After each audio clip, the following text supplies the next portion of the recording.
The letter arrived on a Tuesday morning in the spring of 1882, creased and slightly damp from the long ride across 3 territories. And when Elijah Dalton unfolded it beside his kitchen window with the pale Colorado sunrise pouring golden light across the table, the words that stopped him cold were not the ones describing the woman's age, nor her physical appearance, nor even the brief accounting of her modest inheritance. They were the 4 words buried in the 3rd paragraph. Almost as an afterthought, written in the careful hand of a Reverend Chester Whitmore of Abilene, Kansas. Headstrong and unpredictable, it said, and Elijah read those 2 words again, slower the second time, and felt something shift in his chest like a door swinging open on a hinge he had forgotten was there. He set the letter down on the table beside his cold coffee cup. He picked it up again. He read it a 3rd time, start to finish, and by the time he reached the bottom of the page where Reverend Whitmore had signed his name with a slightly apologetic flourish, Elijah was already moving toward the small pine desk in the corner of his front room, pulling out his good writing paper, uncapping his ink, and composing a reply before the sun had fully cleared the eastern ridge. He wrote, "I am a rancher of 31 years of age, and I have found in my experience that a headstrong woman knows her own mind, and an unpredictable one keeps life from going dull. I would be very pleased to correspond further." He folded the letter, sealed it, saddled his horse, and rode the 4 miles to the Perdition Creek post office himself rather than wait for the weekly mail run. The postmistress, a broad-shouldered woman named Mrs. Hannigan, watched him through her iron-framed spectacles with the particular expression she reserved for things she considered slightly foolish. "You rode all the way in just to send one letter?" she asked. "Yes, ma'am," Elijah said, and he paid his 2 cents and turned his horse around without further explanation.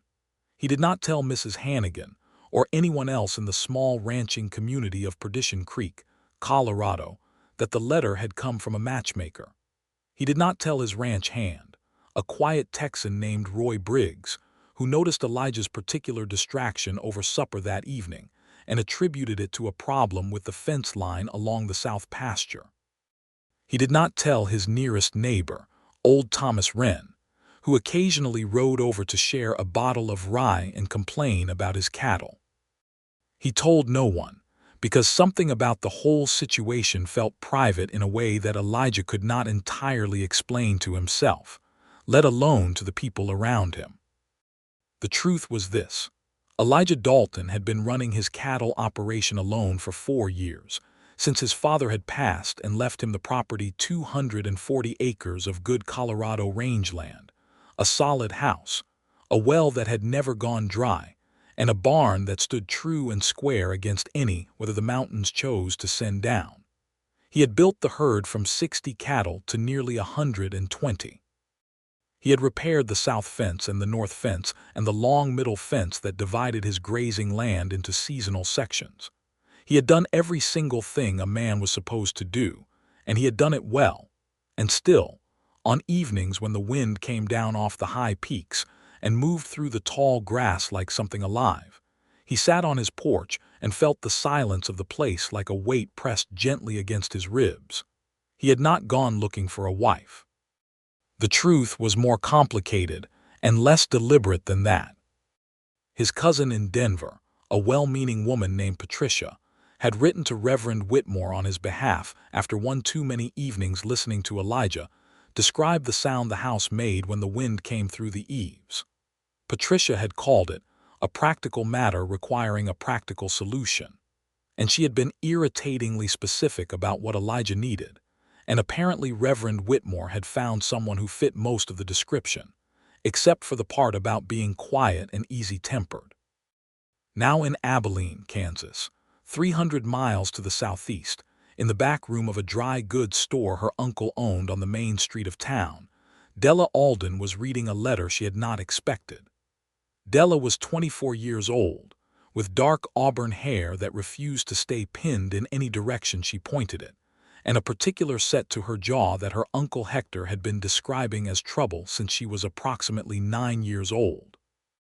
She had come to Abilene from Missouri 8 months earlier after her parents died within 6 weeks of each other. First her mother from a fever, and then her father from what the doctor called grief, and Della called a broken heart. She had sold what remained of the farm, packed 2 trunks, and traveled west to her only living relative, Uncle Hector, who ran the dry goods store and tolerated her presence with a strained goodwill that she suspected was rooted in mild guilt. Hector had spoken to Reverend Whitmore not because he was cruel, but because he was practical in the way that men of his era and temperament were practical.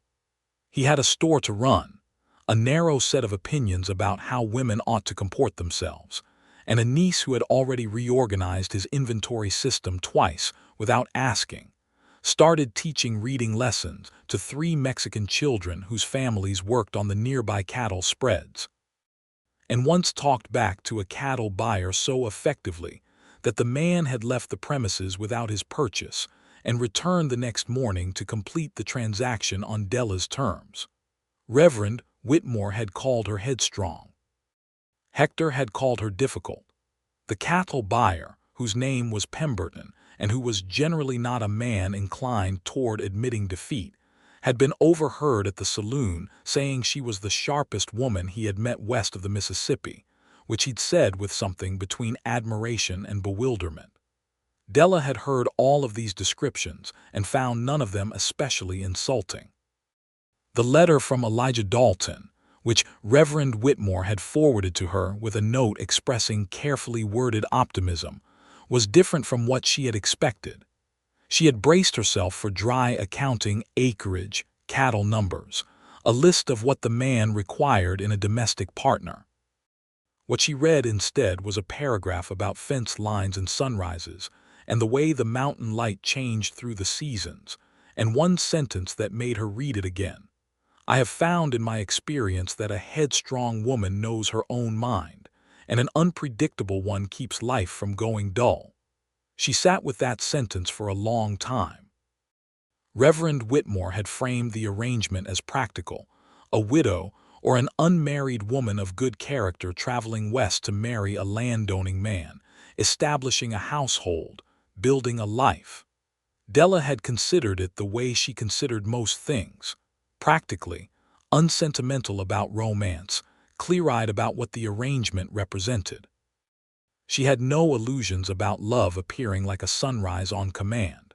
She had watched her parents love each other for 23 years, and she knew that the kind of love worth having was built slowly, out of ordinary days, and that the best you could hope for at the start was a man who did not immediately make you want to put your boot through the wall.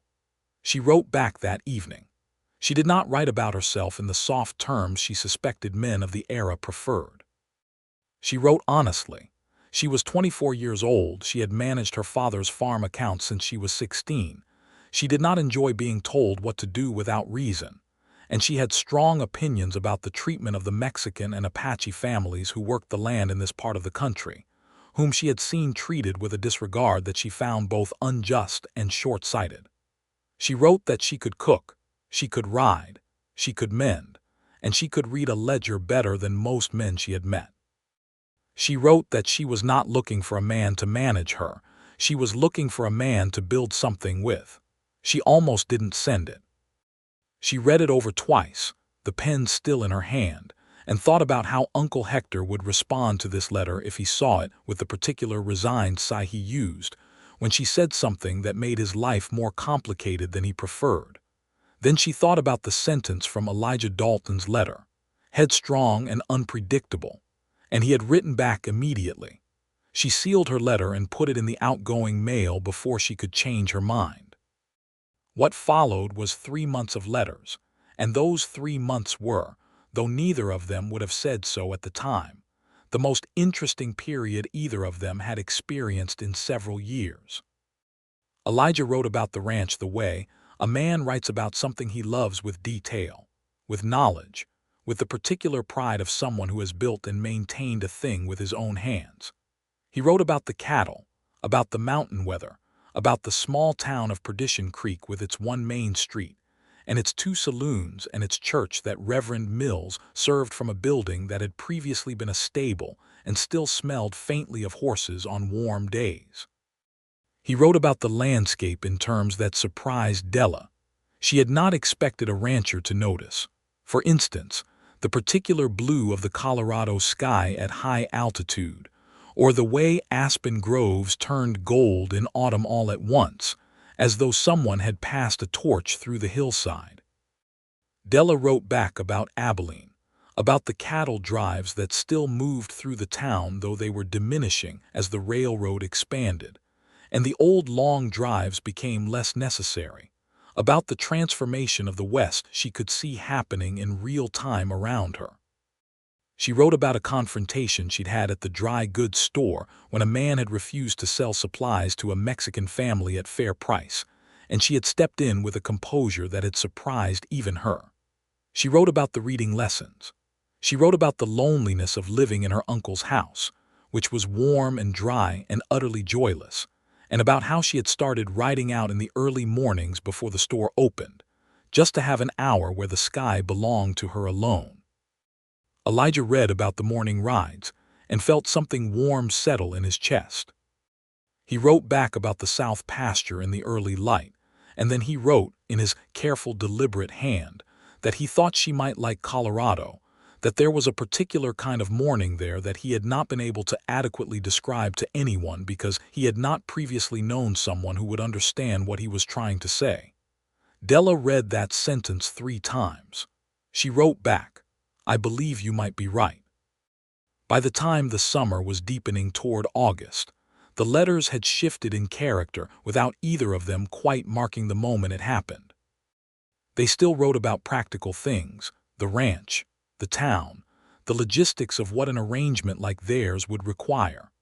But they also wrote about larger things. Elijah wrote about his father, who had died of a rattlesnake bite in the summer of 1878 when Elijah was 27, a man who had built the ranch from nothing, and whose absence had left a shape in the daily life of the place that Elijah had been stepping around for 4 years. Della wrote about her mother, who had been the kind of woman who could walk into a room and make every person in it feel slightly more capable than they had felt a moment before, and about her father, who had read every book he could get his hands on and had given Della her first ledger when she was 10, and told her that a woman who understood numbers would never be at the mercy of a man who understood them better. There were hard moments in the letters, too.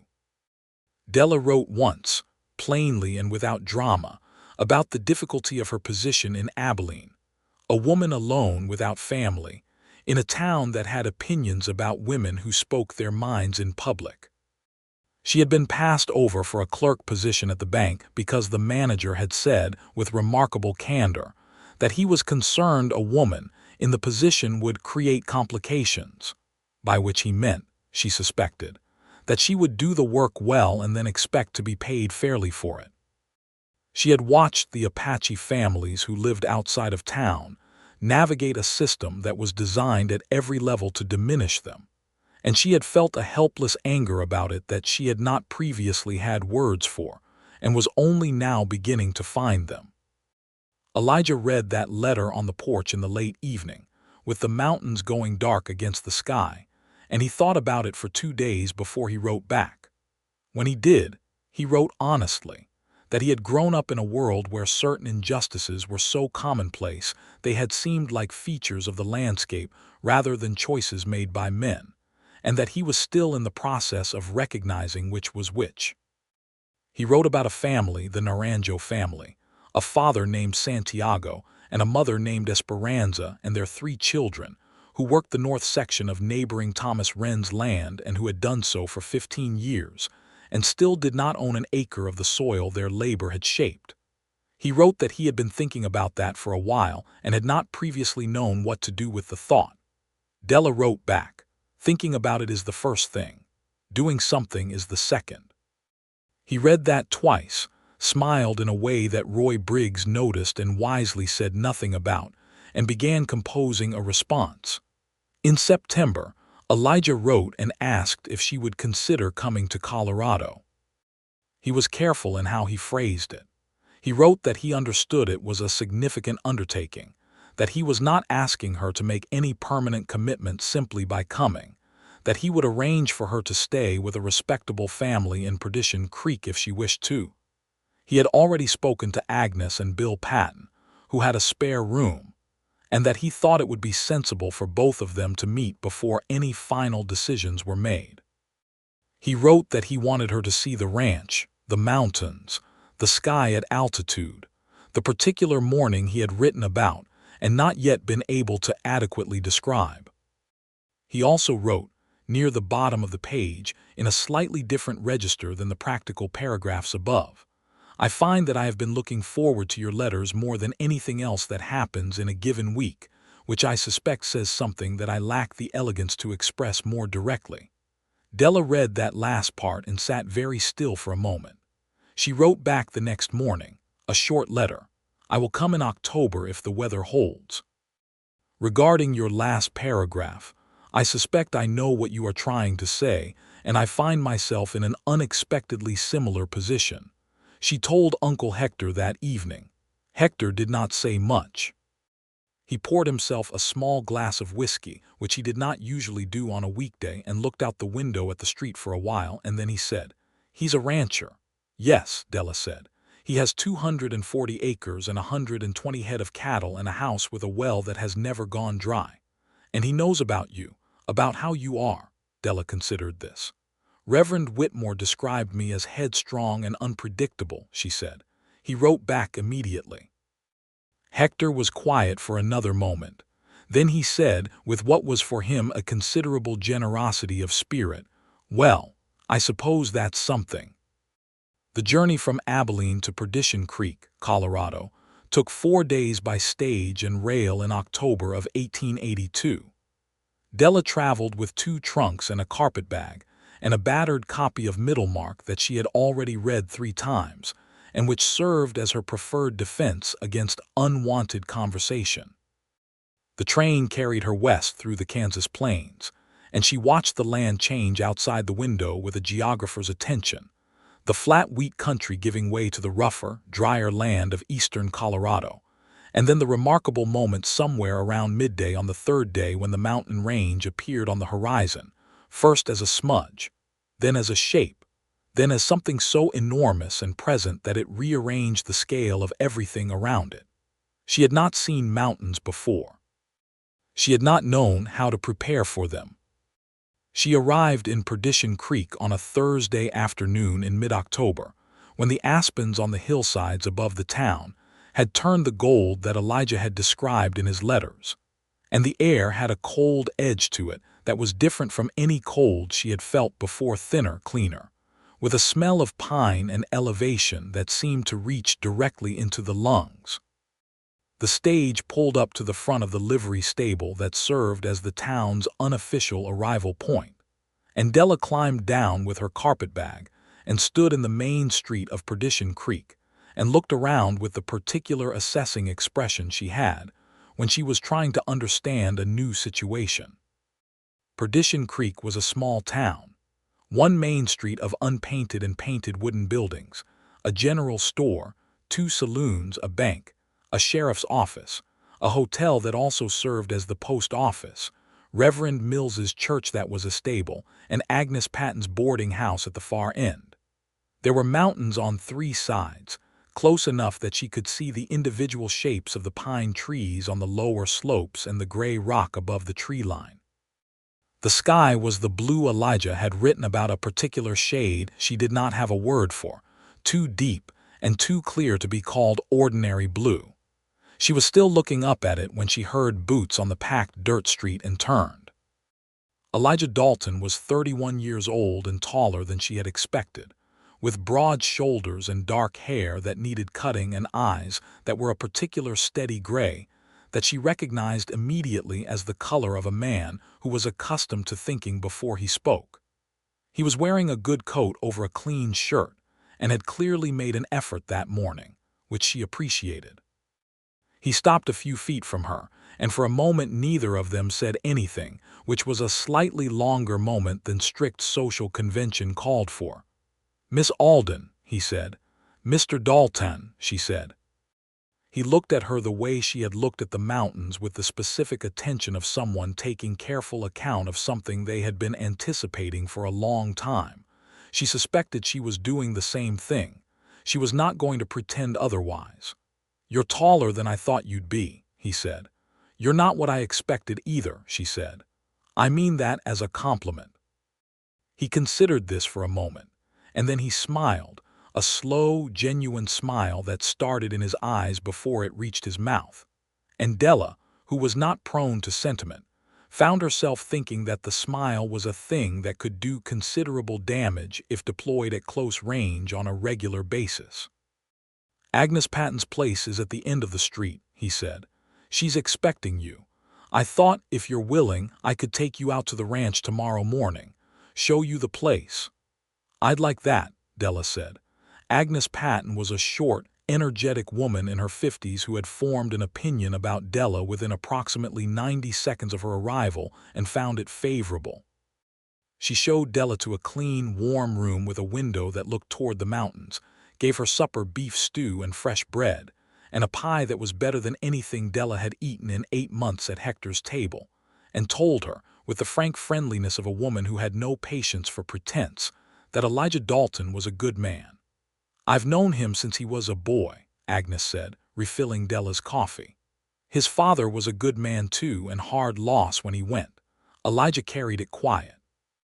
He always carries things quiet, which sounds like a virtue and sometimes is, but sometimes a person needs to talk and he doesn't always know how.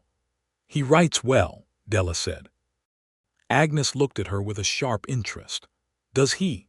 I wouldn't have thought. He doesn't strike me as a letter-writing man."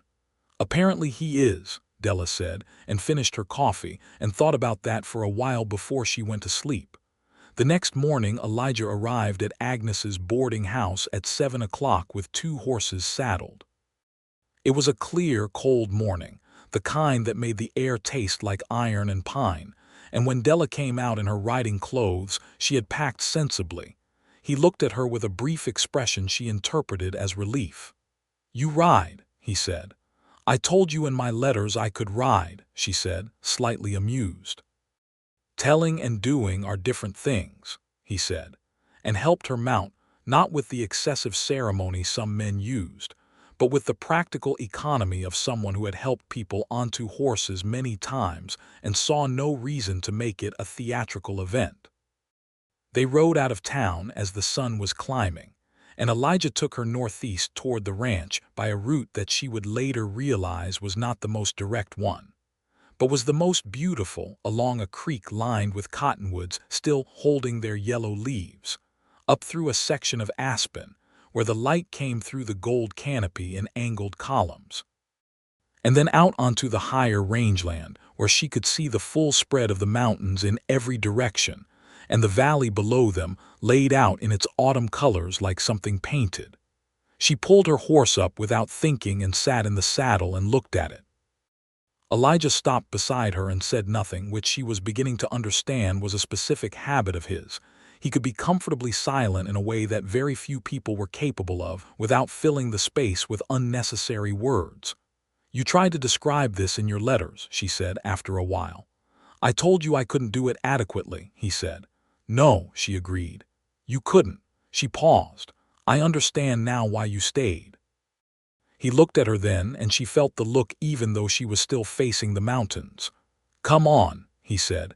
"The ranch is another half-mile." The Dalton Ranch sat in a natural depression that sheltered it from the worst of the mountain weather, with the house facing south and the barn to the east, and the pastures spreading out beyond in 3 directions. The house was larger than she had expected, 2 stories, solidly built, with a wide front porch that faced the mountain view and a kitchen that was the biggest room on the ground floor, which told her something about how the house had been lived in. There was a vegetable garden beside the kitchen door, mostly finished for the season but with the remains of it still visible, cared for and organized. Elijah showed her through the house with the particular combination of pride and self-consciousness of someone showing another person a thing they have put significant effort into. The front room had a fireplace and a good bookshelf, more books than she had expected, which she stood in front of and read the titles of with undisguised interest, and he stood in the doorway and watched her do it with an expression she couldn't quite see. "You have Middlemark," she said. "My mother left it," he said. "I read it twice.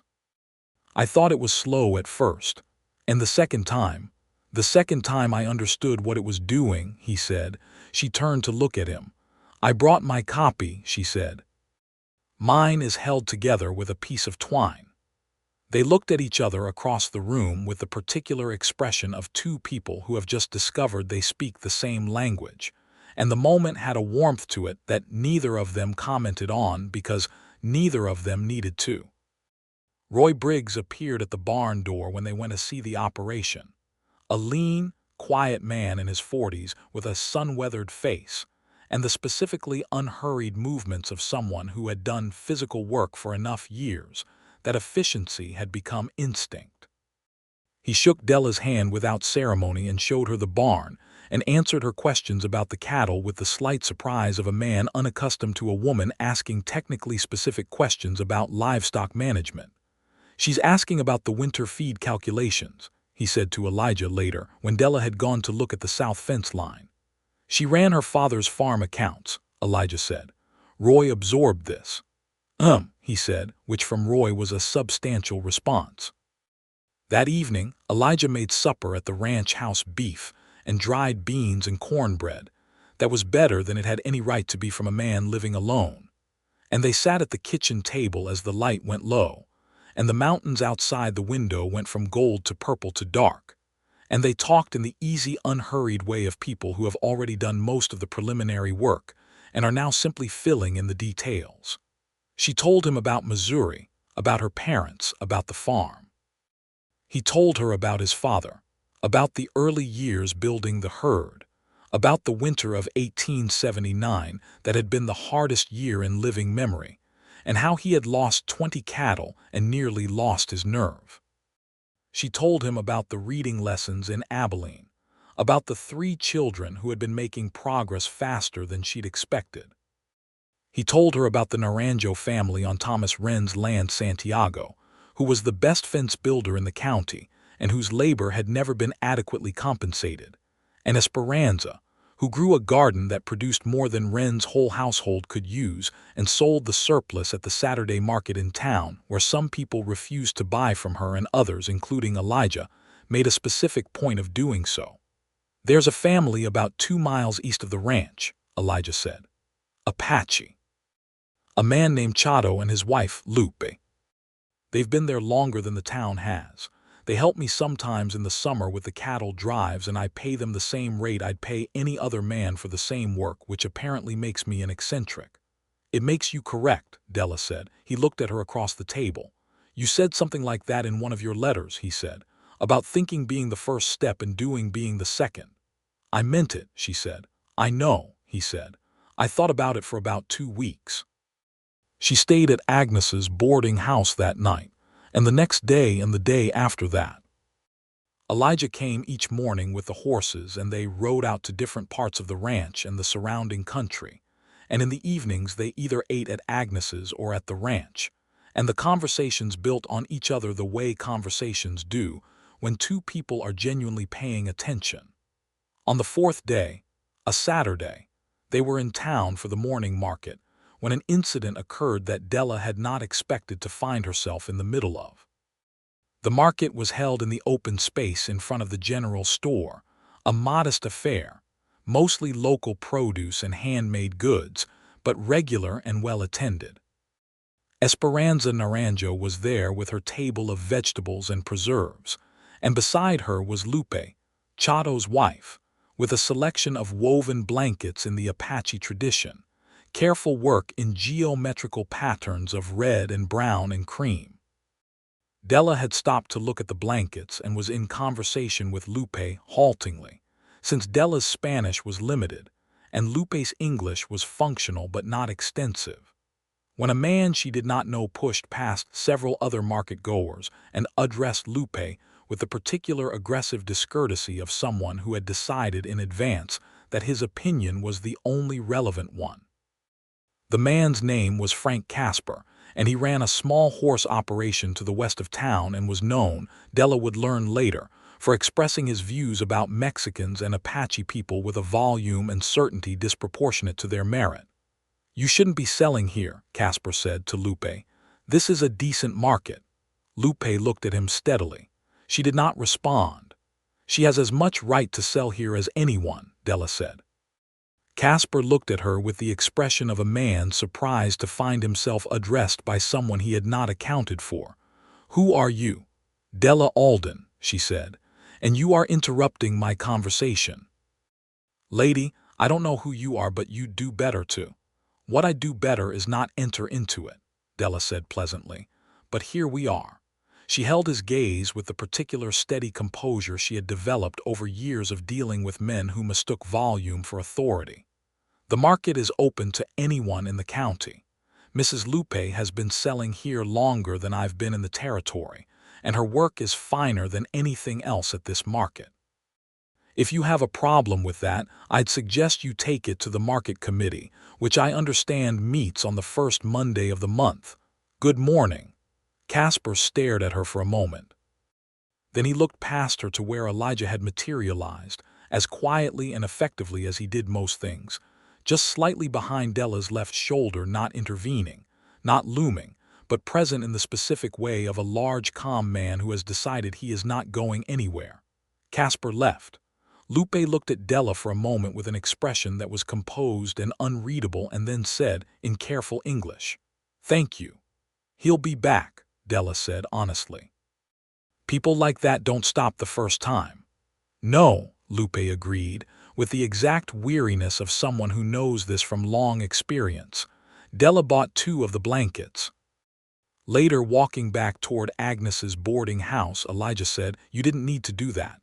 "I was aware of that," Della said. "I meant," he paused, "I meant you handled yourself well, that's all." She glanced at him. "You were there the whole time." "You didn't need me," he said. "No," she said, "but it mattered that you were." He stopped walking for a moment.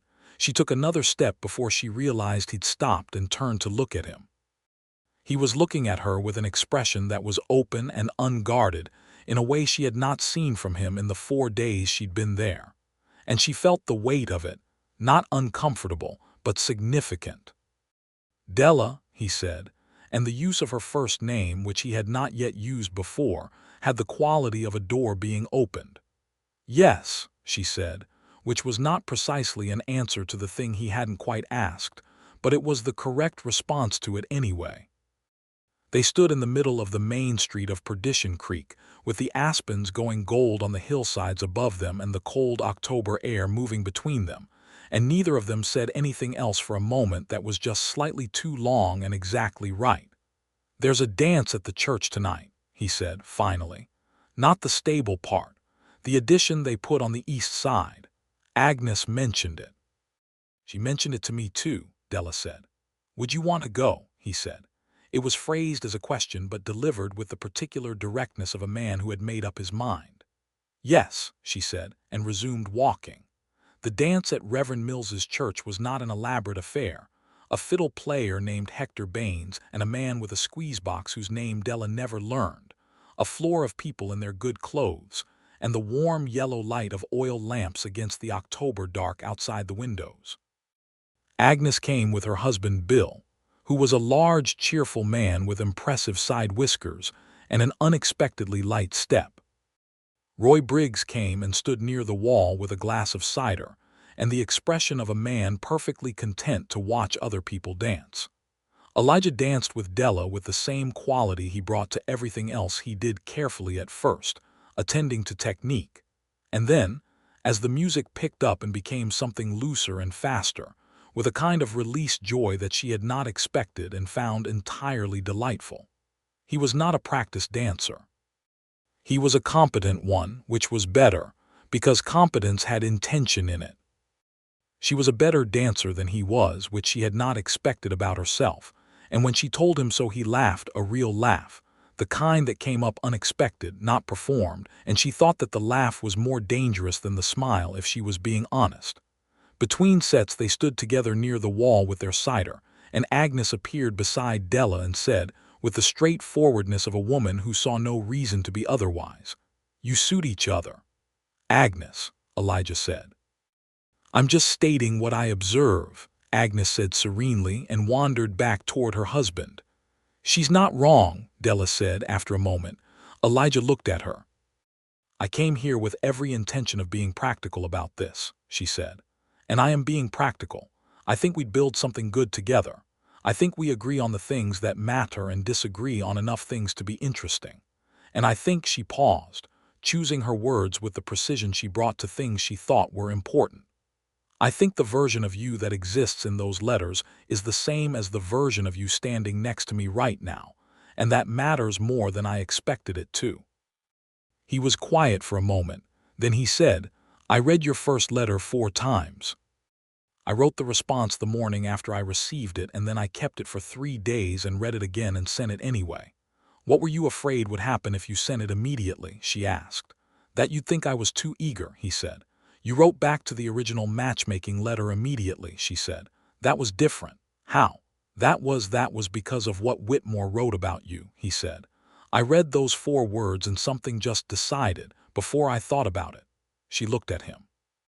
"What 4 words?" "Headstrong and unpredictable," he said. "He wrote it like a warning." "It was meant as one," she said. "I know," he said. "I didn't read it that way." The music started up again, a slower tune this time, and he offered her his hand, and she took it, and they moved out onto the floor among the other couples with the particular ease of 2 people who have stopped negotiating and started simply being in the same place. She stayed another week, then another. On the 3rd week, Agnes sat down across from her at the breakfast table and said, without preamble, "Are you going back to Abilene?" Della thought about Uncle Hector's narrow house and the dry goods store, and the hollow feeling of doing useful things inside an existence that did not quite fit. She thought about the morning light on the mountains. She thought about a kitchen table and a man reading across it and the sound of the house in the wind, which she suspected was not the same lonely sound she had expected when she'd first read about it. "No," she said. "I don't think I am."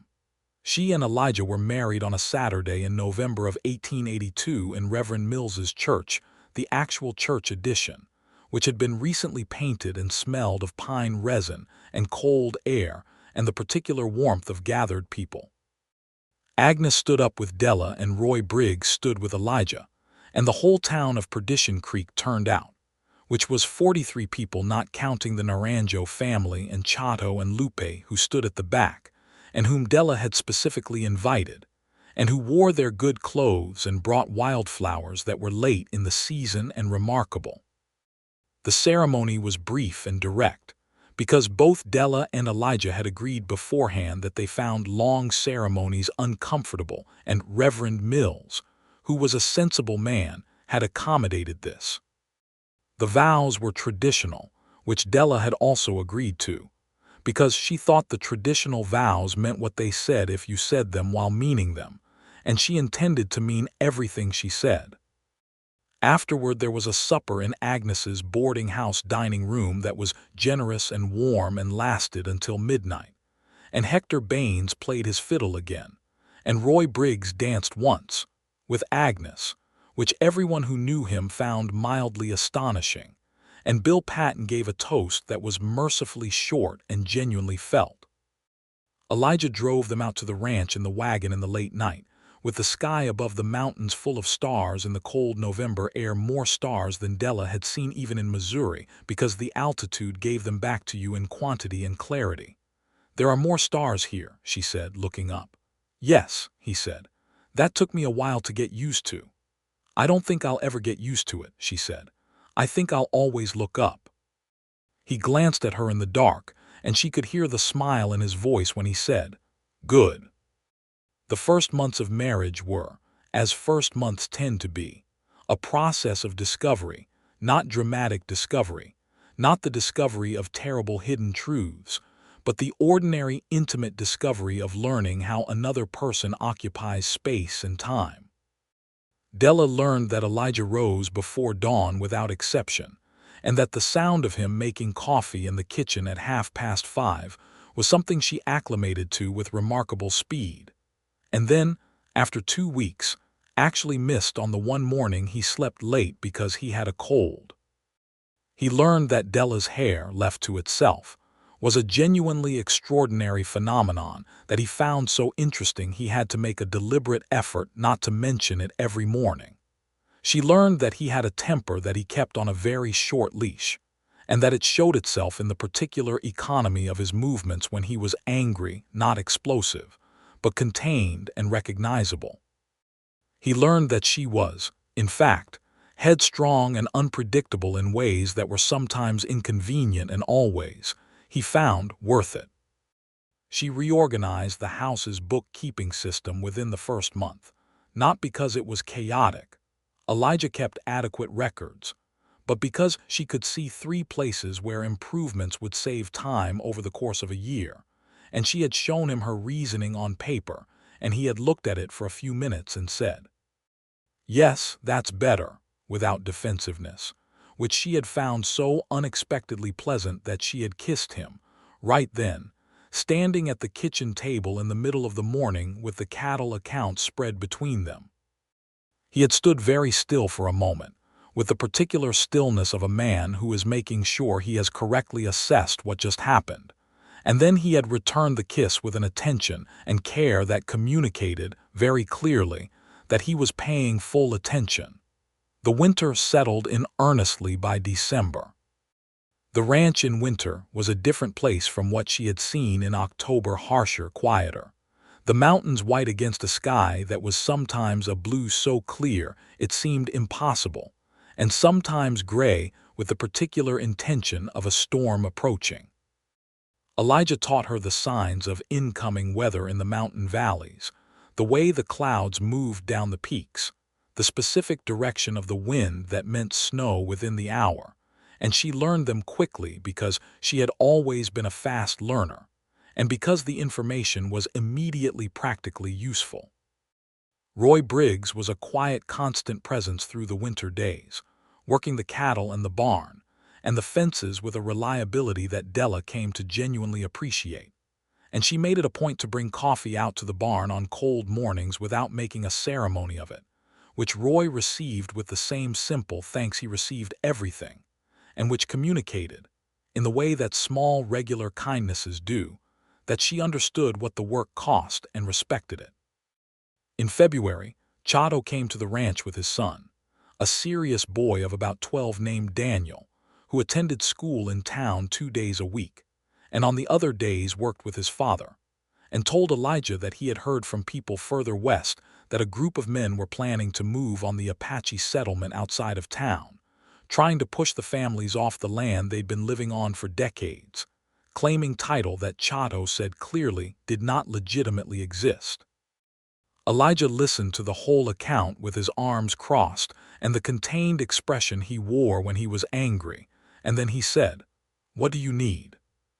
Chato said he needed someone to go with him to speak to Sheriff Goddard, who was a fair man but who would act more certainly if someone with legal standing in the county was present to support the complaint. "I'll go tomorrow morning," Elijah said. Della, who was standing in the kitchen doorway having heard the entire conversation, said, "We'll go." Elijah glanced at her. Chato glanced at her. Daniel looked at the floor and then up at her with the assessing look of a child deciding whether an adult is serious. "We'll go," Elijah agreed. They went to Sheriff Goddard's office the next morning, Elijah, Della, Chato, and Chato's son Daniel, who his father had brought because the boy was translating for his mother at home and needed to hear what was said.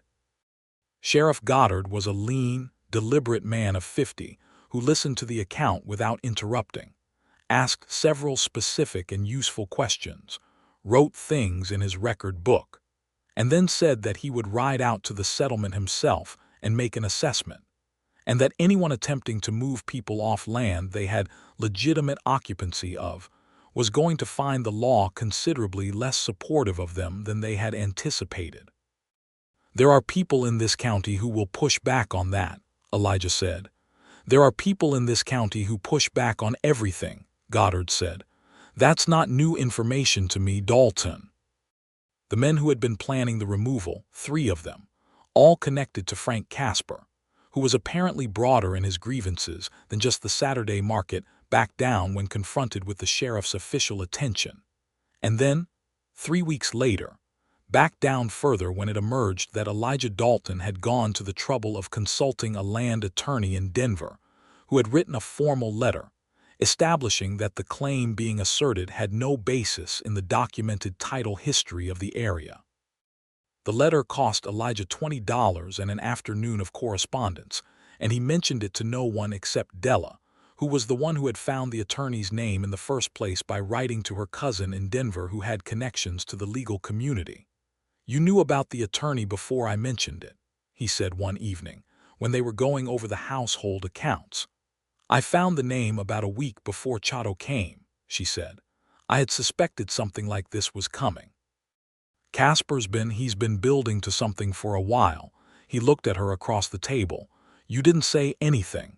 "I didn't have anything specific to say. I had a feeling and a name on a piece of paper." "Della," he said, "in the future when you have a feeling and a name on a piece of paper, those are things I'd like to know about." She looked at him steadily. "Understood," she said. "On the same note, when you're carrying something for 3 days before you mention it, which I have observed is a habit of yours, I'd like you to mention it on the first day." He was quiet for a moment. Then he said, "Fair." They went on like that, which is to say, they went on honestly, which was harder and better, and produced an intimacy of a kind that Della had not expected to find, not because she had not hoped for it, but because she had not entirely believed it possible with someone she had not known her whole life. She had thought that kind of closeness was built only over decades, out of shared childhood landscapes and old histories. She found instead that it could be built in months out of shared purpose and careful attention, and the particular quality of Elijah Dalton's specific brand of love, which was not demonstrative in the conventional sense, but was so completely reliable and so entirely thoughtful that it had the weight of something permanent before either of them had named it as such. He named it first, in the spring. They were riding together along the creek in April, when the snowmelt had filled it and the cottonwoods were coming back into leaf, and he said, without particular preamble, in the way he said things he had been thinking about for a while, "I love you." She pulled her horse up and looked at him. He met her eyes without looking away, which was very Elijah, and said, "I've been thinking about when to say it. I kept not saying it and then thinking I should have, so I'm saying it now." "You've been thinking about when to say it since when?" she asked. "October," he said. "The day you told Casper off at the market and then turned around and bought 2 of Lupe's blankets." She stared at him. "That was the first week I was here." "I know," he said. "You carried that for 6 months." "I told you I carry things quietly," he said. "You told me to stop doing that, so I'm stopping." She breathed out slowly, the April air cold and pine-scented and full of the sound of the creek and the first birds returning to the mountains. She thought about the first letter she had received from him, about the 4 words that had made him write back immediately, about the months of correspondence and the 10 days in October and the ceremony in the church and the winter and all of it. Everything that had been building into this ordinary morning on horseback by a swollen spring creek. "I love you too," she said. "I have for some time. Since the evening you sat at your kitchen table and told me you'd read Middlemarch twice and understood it the second time." He looked at her with an expression that she had come to love specifically, the one that was not his smile yet but the thing that preceded the smile, the openness before the expression formed. "That was our first evening at the ranch," he said. "I know," she said. "You carried it that long too," he said. "I was being cautious," she said. "I am occasionally cautious. It surprises people." The smile arrived. She rode her horse up beside his until they were close enough that the horses stood shoulder to shoulder in the damp spring grass, and she reached over and took his hand, and they rode back along the creek like that, which was not entirely practical on horseback, but which she found she did not especially care about. Summer came to the ranch in the high country with a particular generosity, long days and high blue skies, and the pastures going deep green from the spring snowmelt, the cattle moving fat and well across the rangeland. Della had by this point fully taken over the ranch's accounts and had identified 2 improvements to the cattle operation that she had proposed to Elijah in writing, which he had initially found funny. "You could have just told me at breakfast." And then upon reflection had said, "No, this is better. I can think about it properly and respond properly. Keep doing this." She kept doing it. She also continued the reading lessons, which she had moved from Abilene to Perdition Creek with the ease of someone who simply never considered stopping. She held the lessons on Tuesday and Thursday afternoons in the front room of the ranch house, and her students were initially 4 children, 2 of Santiago and Esperanza Naranjo's children, and Daniel and his younger sister Maria from Chato and Lupe's family, and then expanded by September to 7, when word spread and 2 more families sent children. Elijah built an extra bookshelf into the front room wall without being asked, which Della discovered one morning and stood in front of for a long moment before going to find him in the barn and kissing him in a way that startled Roy Briggs into stepping backward over a bucket. "What was that for?" Elijah said, not unhappily. "The bookshelf," she said. "It needed building," he said. Roy Briggs retrieved his bucket and studied the far wall of the barn with great attention. In August, Chato came to the ranch again, this time alone, and asked to speak with both Elijah and Della, which itself communicated that something was different from his usual visits. He told them that there was a dispute with the county assessor's office regarding the Apache settlement, a boundary question that had been raised, apparently deliberately, with the effect of calling into question the settlement's claim to its water access. Without access to the creek that ran through the east side of the settlement, the families there would not be able to maintain their gardens or their livestock through the summer, which would make the settlement untenable. It was, as both Elijah and Della understood immediately, not a genuine boundary dispute. It was a different tactic toward the same end that Casper's group had been attempting in the winter. "The Denver attorney," Della said, when Chato had finished. "Already writing the letter," Elijah said. Della had been making notes on the back of a piece of paper while Chato spoke. "There's also the question of who filed the dispute with the assessor and when," she said. "If it was filed specifically timed to the water season, that itself is a pattern worth documenting."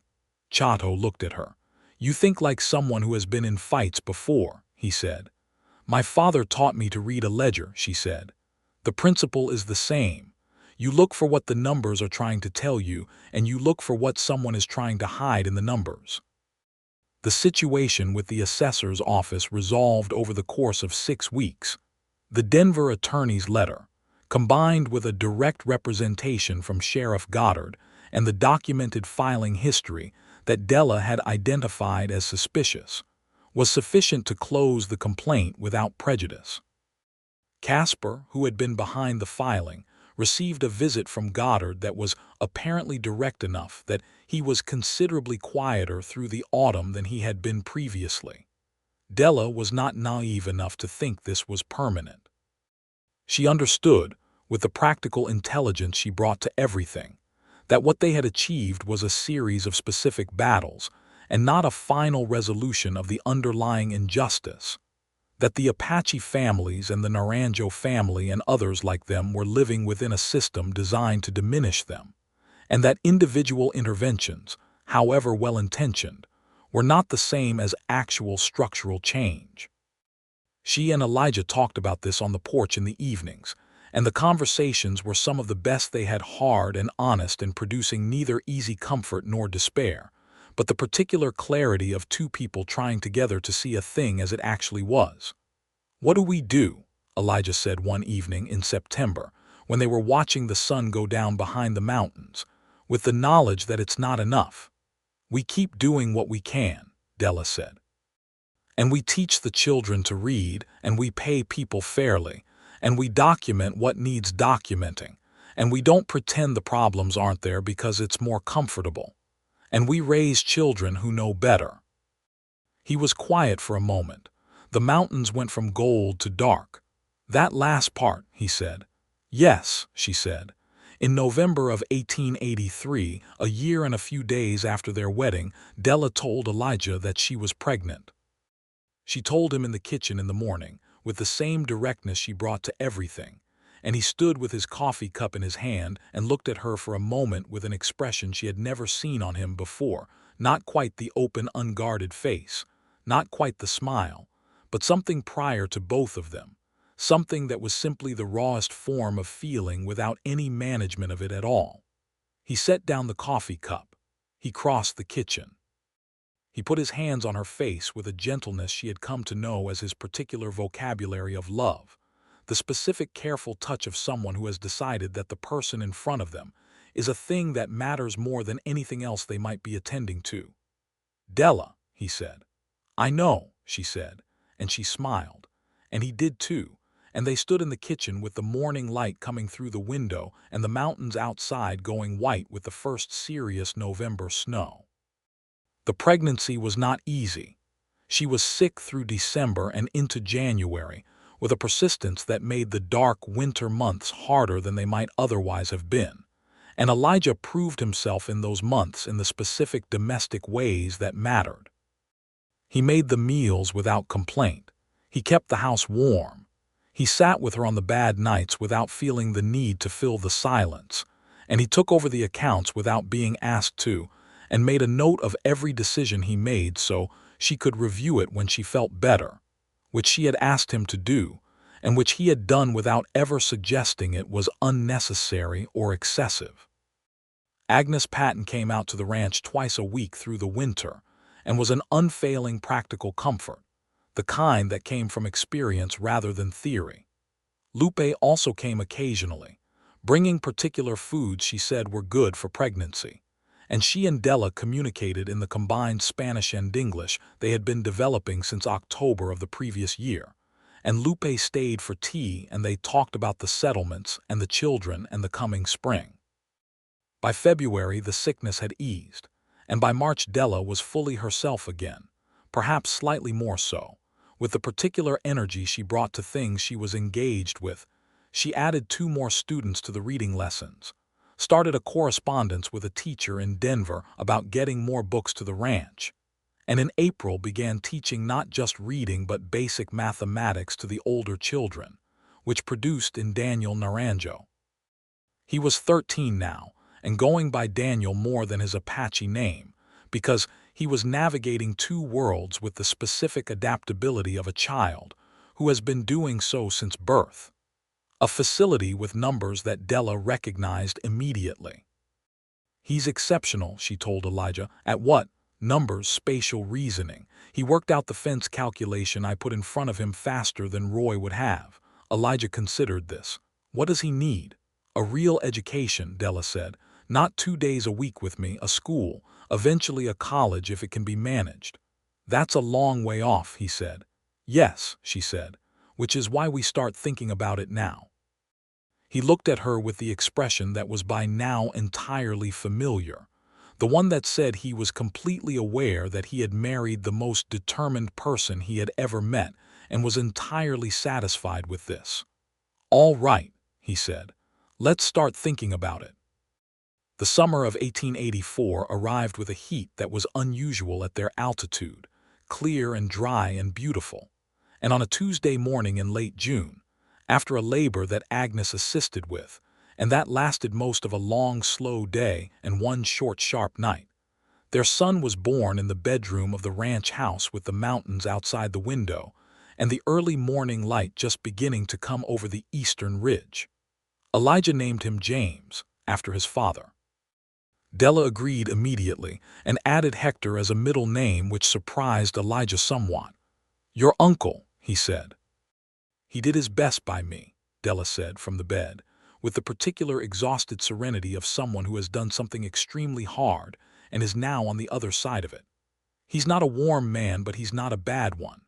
And he let me go."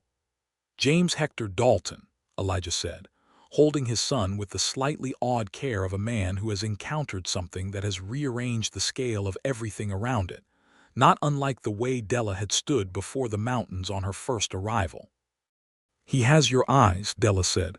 "He has your jaw," Elijah said. God help everyone, Della said, and Elijah laughed, and the baby startled at the sound and then settled again. And outside the window the mountain morning went on in its particular unhurried gold. Elijah took the letter he was writing to Roy Briggs, who was watching the cattle, and walked out to the barn to tell him. Roy received the news with the specific stillness he applied to things that moved him, and then he said, "Boy or girl?" "Boy," Elijah said. "James." "Good name," Roy said, and went back to work, which from Roy was a warm and genuine response. James was a healthy, round-faced, loudly opinionated baby who from approximately his 4th month of life made his preferences emphatically clear, which Agnes said was a sign of a strong character, and which Elijah said, with a sideways look at Della, was entirely predictable. Della said she didn't know what he was implying, and Elijah said he wasn't implying anything, and Roy Briggs, who happened to be in the kitchen at that moment for no reason, he could later explain satisfactorily, looked at the ceiling with great attention.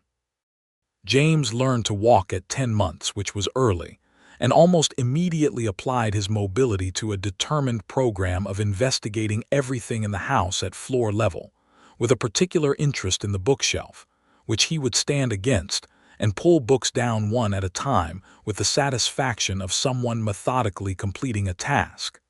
"He's going to be a reader," Della said. "He's going to be 12 kinds of trouble," Elijah said, collecting his 3rd book from the floor that morning and reshelving it, and he said it with the specific tone of a man who found this prospect entirely acceptable.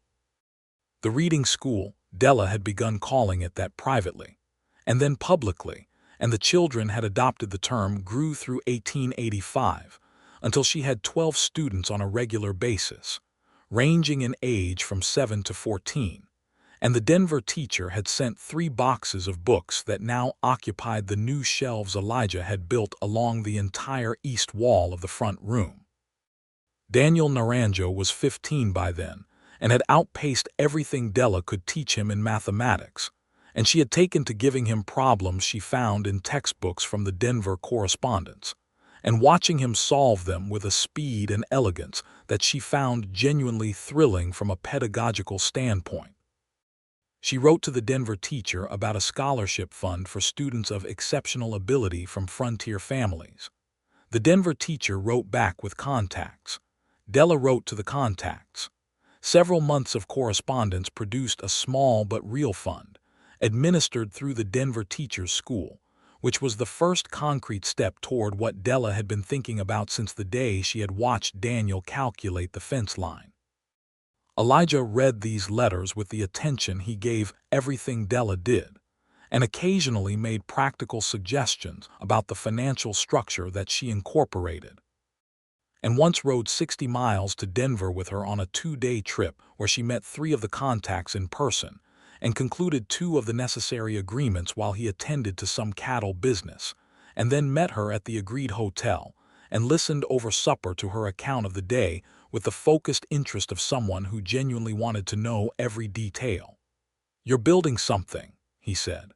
"I'm trying to," she said. "You'll finish it," he said, without particular drama, the way he said things he was entirely certain of. She looked at him across the hotel table in Denver, the city noise coming through the window, so different from the ranch quiet, and she thought about the letter that had arrived in his kitchen a few years earlier, about the 4 words that had moved him from his chair to his writing desk faster than he had moved toward anything in his life. She thought about writing her first letter back, about the 3 months of correspondence, about riding into Perdition Creek under the aspen gold for the first time and seeing the mountains and seeing him standing in the street and thinking that the man's eyes were the color of a sky she recognized without having seen before. "Elijah," she said. "Yes," he said. "I know I'm difficult," she said. "Headstrong and unpredictable," he said. "Yes." "And you wrote back immediately." "I did," he said. "Was it what you expected?" He considered this with the deliberateness he gave real questions. "No," he said. "It was better, by so far that what I expected doesn't seem worth mentioning." She reached across the table and put her hand over his, and the Denver evening went on around them, but neither of them were particularly in Denver just then. They went home to Perdition Creek the next day. The years that followed were not without difficulty. There was a bad drought in the summer of 1886 that cut the cattle deeply and required the kind of recalculations that tested every ranching family in the county. And Elijah and Della worked through it with the specific determination of two people who had decided together that the ranch was worth keeping, and who had the combined intelligence and stubbornness to make that decision stick. They sold 20 head to maintain liquidity, diversified their feed strategy, and came through the drought year smaller but stable. The scholarship fund paid for Daniel Naranjo's year at a Denver school in 1887, when he was 17, which was a practical miracle assembled from many small efforts over several years. Chato and his wife Lupe came to the ranch the evening before Daniel left for Denver, and the four adults sat on the porch in the September evening with coffee and the mountains going dark around them. And Chato said something in his own language that Della didn't fully understand, and Lupe translated it as, "He says that a river doesn't flow uphill by accident. Someone put the right stones in the right places." Della said carefully, "We just tried to put stones where we could reach." "That is what he said," Lupe said, with a small smile. Daniel came back from Denver a year later with certificates and a new gravity and the same facility with numbers that had always been there, now formalized and expanded. He went to work for a land surveying company in Denver that employed him at fair wages and treated him with the respect his qualifications warranted, which was not universal in that era, but was what they had been working toward. In 1888, Della gave birth to their second child, a daughter, in the same bedroom with the same mountain view and with Agnes Patton again in attendance, though Agnes had more gray in her hair by then and moved somewhat more slowly and was nonetheless absolutely indispensable. They named her Ruth, which was Elijah's mother's name, and Della gave her the middle name Clara, which had been her own mother's name. Ruth was born in October, the same month Della had first arrived in Perdition Creek, which she found poetically appropriate and said so to Elijah, who said he had thought the same thing and had not said it because it sounded like something from a novel. "It sounds like something from a good novel," Della said. "Your copy of Middlemarch," he said, "is on the third shelf, the one held together with twine." "It's held together with a very good piece of twine," she said. "I replaced it in 1885.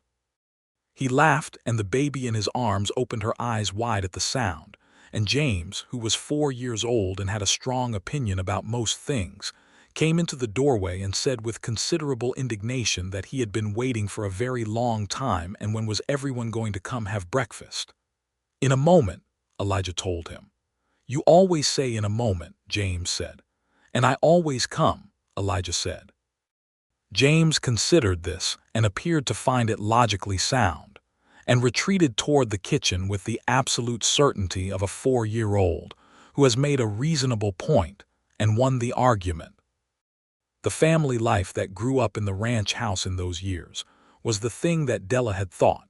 In her most honest moments, she was not quite sure she deserved, not because she had done anything wrong, but because she had not quite believed it was possible to find a life that fit the actual dimensions of who she was, rather than a slightly reduced version she had manufactured to be more convenient for the world around her. She had not reduced herself, not once, and the life had come anyway.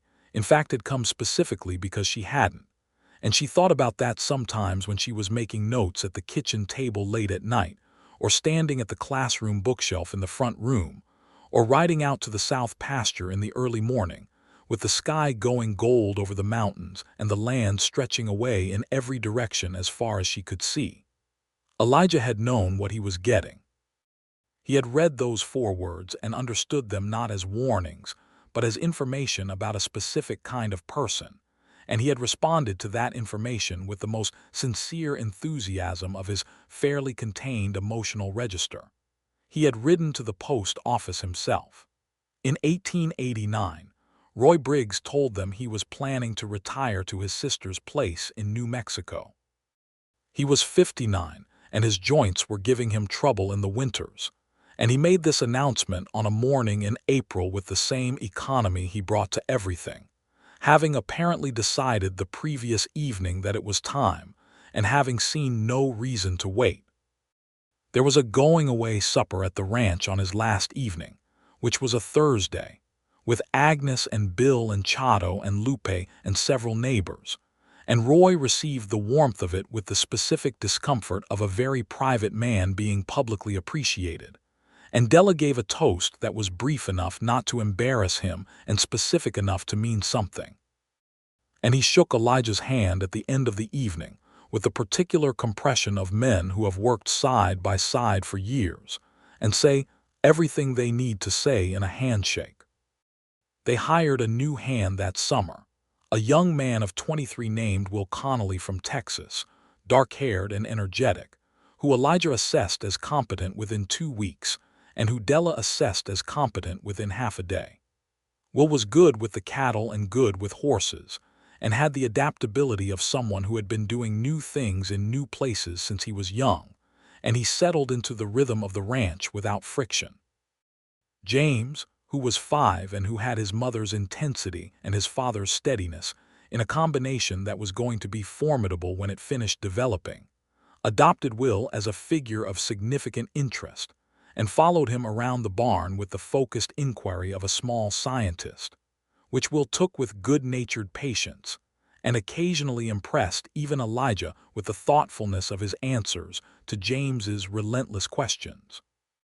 Ruth, at 1 year, had her grandmother's name and her mother's hair, and the serene self-possession of someone who had not yet had any reason to doubt that the world was arranged for her specific comfort, which was perhaps not perfectly accurate but was a fine disposition for a 1-year-old, and which Elijah found entirely endearing.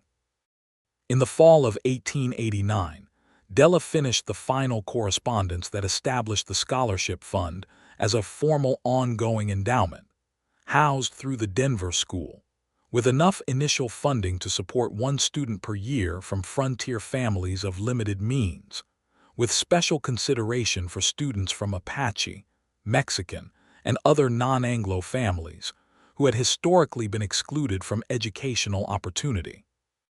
The Denver teacher, whose name was Miss Carolyn Webb and who had been Della's correspondent and collaborator for 4 years, wrote back that the endowment was now official and that the first formal recipient after Daniel Naranjo, who was the founding case, would be selected the following spring.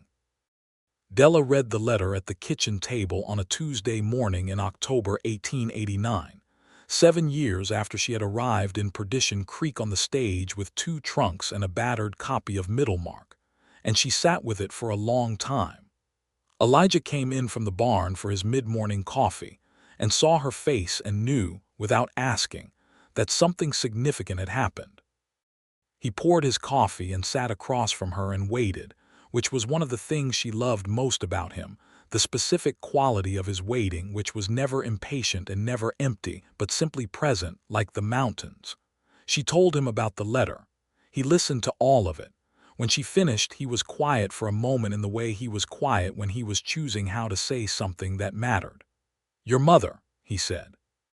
The woman who could walk into a room and make everyone feel more capable than they had a moment before. She looked at him.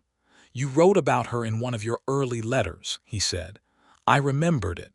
She pressed her lips together. She was not a woman who cried easily, but there was a particular pressure behind her eyes that she recognized as the feeling of being seen very clearly by someone who knew you. "I think she would have liked this," Della said. "I think so too," Elijah said. "From what you've told me, I think she'd have sat in the front row of the reading school and asked challenging questions."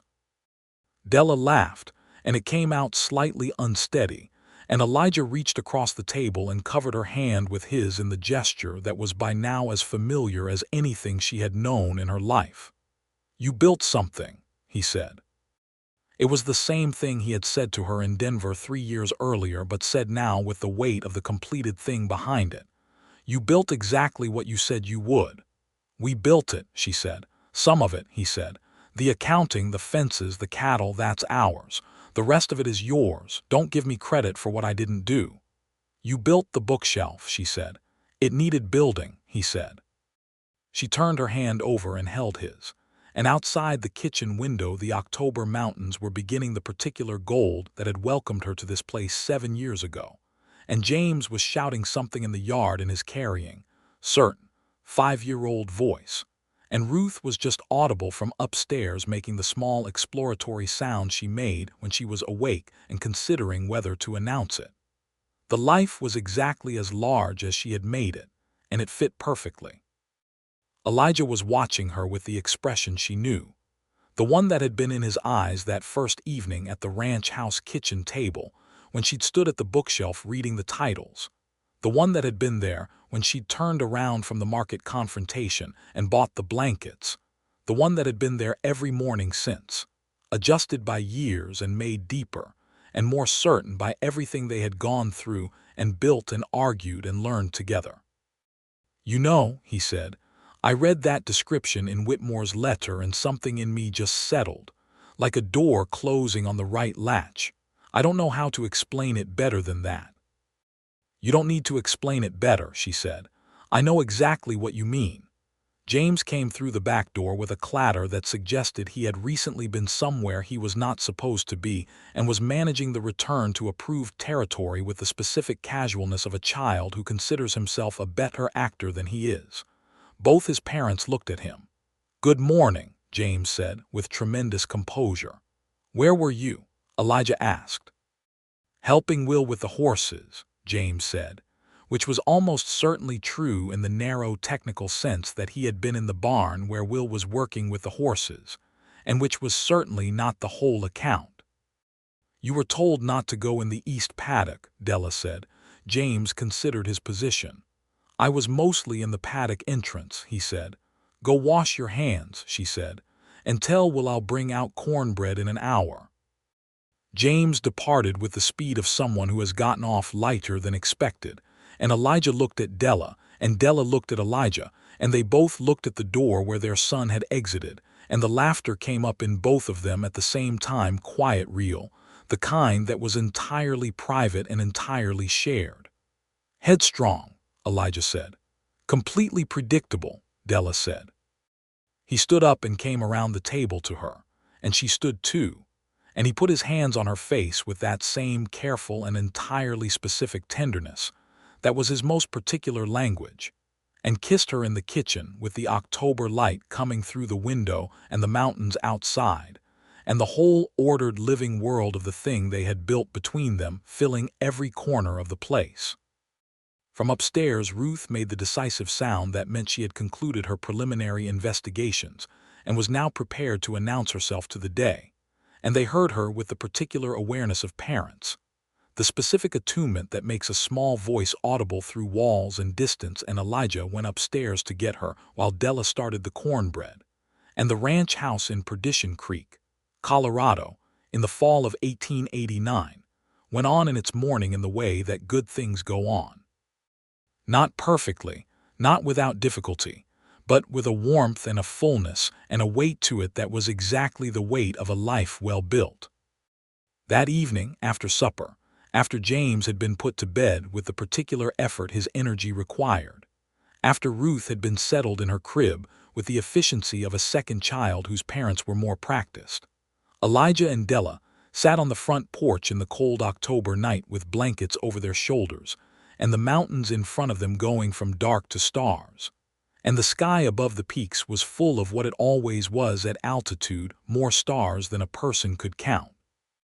More than seemed reasonable, more than Della had ever seen before she came to this country, and which she had never once stopped noticing. I still look up, she said. I know, he said. He was close enough that she could feel the warmth of him against the cold, and the specific quality of the silence between them was the silence of two people who have long since stopped needing to fill the space with words and are simply living in it. I'm glad Reverend Whitmore used that phrase, she said.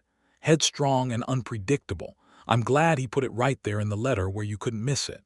Third paragraph, Elijah said. I almost skimmed that section. You said you read it twice." "I read the whole thing twice," he said. "The third paragraph 3 times." She leaned her head on his shoulder and he put his arm around her. And the night was cold and entirely clear. And the mountains were everywhere around them. And the life they had built was inside the house behind them. In the bookshelves and the accounts, and the children sleeping, and the reading school, and the scholarship fund, and the fences, and the cattle, and the particular quality of the kitchen in the morning when the coffee was on. And it was very large, and very good, and very much the right shape. "Right back immediately," she said softly, almost to herself. "Every time," he said, and held her closer in the October dark. Far to the east, in Abilene, Uncle Hector was probably closing the dry goods store at this hour, running his inventory with the same methodical determination he brought to everything. A quiet man in a narrow life who had done his best by her and let her go when it was time. She thought of him with a gentleness she had not always managed, and wrote him a letter twice a year that he answered in his brief, practical way. And the correspondence had become, in its own quiet fashion, a kind of peace between them that neither of them commented on directly, but that both of them maintained.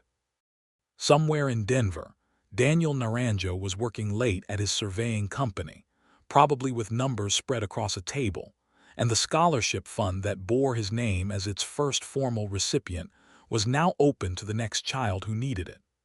Somewhere in New Mexico, Roy Briggs was probably sitting on his sister's porch with the same economy of presence he brought to every porch he had ever occupied. Somewhere in the house behind them, Ruth was sleeping the deep, certain sleep of an infant with no unresolved questions, and James was sleeping the slightly less deep and considerably more complicated sleep of a 5-year-old who had found the day extremely interesting and was already building opinions about tomorrow. The stars above Perdition Creek, Colorado, in the fall of 1889, were unreasonably numerous, and Della Alden Dalton, who had arrived in this territory 7 years earlier with 2 trunks and a battered book, and 4 words following her like a shadow, looked up at them with the particular satisfaction of a woman who had done exactly what she had come here to do. She had found a man who read those words and wrote back immediately. She had found the mountains. She had built everything else herself with him beside her, on land that was solid and true and had a well that had never once gone dry.